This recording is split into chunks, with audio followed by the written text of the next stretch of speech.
రాముడు చేస్తేనే అయ్యింది, రాముడు చేస్తేనే అవుతున్నది, రాముడు చేస్తేనే అవబోయేది.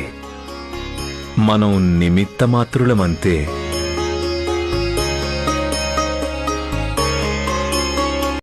మనుషులు దరిద్రాన్ని సిగ్గుపడే విషయంగా భావిస్తారు. కానీ నా దృష్టిలో అది రామయ్య వరప్రసాదం. ఒక అమూల్యమైన వరం. దీన్ని నేను మనస్ఫూర్తిగా గౌరవిస్తాను. అది నన్ను నేలతో పెనవేసుకుంది, జనులతో కలిపేసింది.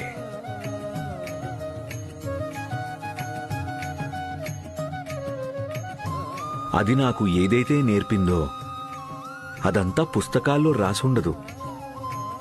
జీవిత అనుభవాల నుంచి, రామయ్య భక్తుల సాన్నిధ్యం నుంచి నేర్చుకున్నాను.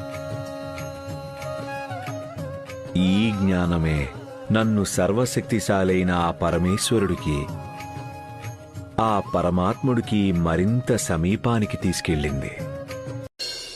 శ్రద్ధ ఇంకా సబూరి. రామయ్య అంతా మంచే చేస్తాడు. కాని ఒక్క మాట గుర్తుపెట్టుకో, రాత్రి గడిచిన తర్వాతే ఉదయమవుతుంది.